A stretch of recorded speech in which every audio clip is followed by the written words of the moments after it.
So I was just farming for Brant and Zhang echoes, as farming Brant echoes truly is not a fun time in the slightest. However, I want to talk about something that I talked about for HSR, and I think Wuwa also deserves this video with the recent stuff going on, right? Fun over meta. This is something I'll always stand by. Now, personally, I can understand that for some people, including me, meta can actually be the fun in a lot of these games, right? I don't really care to play most of these games casually. Like, I do play them casually, like if we're talking about time investment. But if I play these games, I usually do like to learn how to play the characters, how to clear all the endgame content, sometimes challenge myself, right? But I understand not everybody is like that, because at the end of the day, this is a gacha game targeted towards casuals who do not want, that try-hardy feeling in a game. They just want to put in a little bit of time investment and be rewarded for that without having to think all that much, right? I made a video like this for HSR. Wuwa deserves it just as much, if not more, because of how easy this game's endgame is to clear. I've gone on record saying it before, I truly do still think Wuwa's endgame is the easiest to clear of any of the games I've played. I've played ZZZ, I've played Genshin, I've played HSR, I have also played Wuwa, right? And I'm currently playing Etheria, but Etheria, we don't talk about the technical endgame in Etheria. That shit is an absolute hellhole, right? But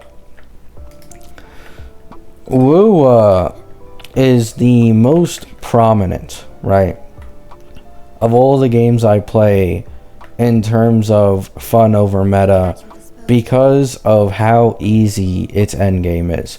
Now, as of the recent last two patches, the hazard tower has slowly started to increase in HP. So I will say, watch out for that. But for now, it is a non-issue because of how easy this game's endgame is to clear in the first place. I literally do solo dungeon for most of one tower, then slap Zhang Liao on the last level. He clears it. Hazard tower, I put my Zanny in there. Bam, TOA is done, right? Rin, another Wuwa content creator, also recently, I believe, got a record for making a new account and then clearing the entirety of TOA within a week. Very, very impressive. And I don't think this is possible in ZZZ. It's not possible in HSR. It's not possible in Genshin, right? Now, Wuwa does have the advantage of the fact that the endgame is balanced against 3 character teams instead of 4 character teams like these other games. However, the matter of the fact is, they still haven't gone too hard with the HP inflation, right? Which you always have to respect. The less HP inflation there is, the less power creep actually matters, because your older characters can still clear that endgame content. Now, there is power creep in this game in different ways though. Some of them that in my opinion are even worse than the Hoyo games, such as weapons. Wuwa's signature weapon situation is very, very bad post-Brant, right? Now actually you can make the argument that ZZZ is probably on the same level as bad for the weapons. I won't disagree, but the point is, in return for the weapon banner being guaranteed, it seems that they really are trying to push these niche weapons that are just massively better than even the standards, right? You got to keep in mind, unlike the Hoyo games and Wuwa, you are comparing it to the standard 5-star weapons usually in terms of percentage increase. And it's already on the same level as some of HSR's worst light cones and some of Genshin's worst weapons, right? Like, for example, Skirk, 36% better is her signature weapon over any 4-star options, right? Brant around is 38%, right? Cartethia is around 30%. Zanny without Phoebe is near 40%, but with Phoebe is around 30%. You can see around the 30, percentage mark, 30 to 35 is quite common for Wuwa weapons these days, which obviously no one likes, right? You also have the introduction of these negative status effects recently, where characters just have restricted kits that can only really be solved through the premium support. and we've seen this most relevantly with Chacona. Yes, Kartethia is a better solo DPS than Zanny is, yet it does not change her reliance on Chacona. And in most gameplay testing for Kartethia, it's been shown that Chacona is actually very, very close to the pre-release predicted calcs by trusted, TCers, being that S0R1 Chacona is around 40% better than SK in practical play, right? And her DPS, I also believe, is the highest in the game now. However, I don't really want to talk about DPS right now because rotations usually get optimized more and more the longer the character is out. Plus, people get better echo investment, all that shit, right? Kartethia just came out. When Zanny was around, her echo set was already out for multiple patches because of Peeb. So, what are my final thoughts on this video? Well, after ranting or yapping about all the negatives of Wuwa, you'll realize that all of these have nothing to do with being able to clear the endgame. They are more so worries for the future than they are like right now the game is unclearable, right? This game is going to EOS. I am worried for the future of the game, but as of current, none of the things that I just mentioned fucking matter at all, right? Once again, I used a half-assed Don Jin to clear most of the side towers, slap Zheng Liao on the fourth one, and call it a day. I used my Zanny Peeb team in the Hazard Tower, call it a day. I first tried the overdrive shit, and I got the S-drive from it, called it a day, right? This game is incredibly fucking easy.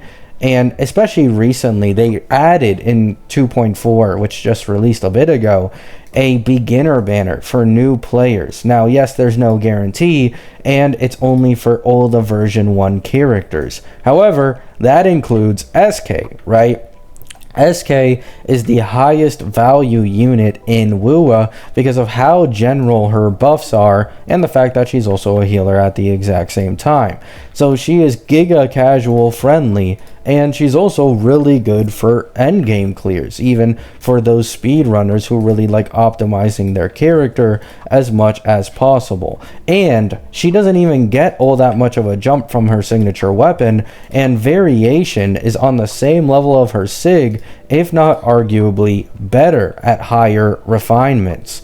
So Shorekeeper is legit the best character to invest into in the entirety of the game, and she is instantly available if you make a new account as a new player to be pulled on, right?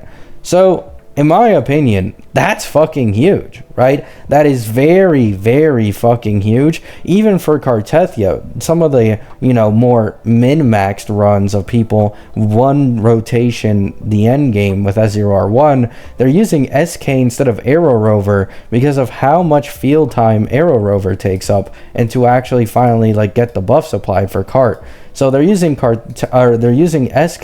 because Kartethia can already overkill the boss in the first place. So even if you're getting less buffs, because SK is a faster rotation, you lead to Kartethia getting the fastest speedrun scores as of current in the current Hazard Tower, right? A very flexible unit that can be used in damn near any comp, and I mean, can you really complain about that, right? She's kind of like the Ruan Mei of HSR, right? She's the first of her kind in Wuwa and still the only of her kind, and Ruan Mei was the exact same thing when she dropped, until we ended up getting other characters like Robin and Sunday down the line. Ruan Mei was the queen of a value support in HSR for a year, right? It's no different here. SK is amazing. I'd highly recommend her. So have fun. Don't worry about meta too much. And at the end of the day, even if you can't full clear, you're only missing out on half a pull, right? I do understand a lot of people hate it when people bring up this argument, including me. Oh, it's just half a pull. You don't need a clear endgame, when the main point of these gacha games and building up your recos and all this is to clear endgame. However, I do have to remind people that it is just half a pull. You shouldn't stress about it too much. And at the end of the day, given enough time and enough investment, you will eventually be able to clear the tower, right? Love you all. Hope you have a great day. Hope you have a great night. Let me know what you guys think. I think fun over meta always triumphs. However, I understand the people who have fun with meta, including me. Peace.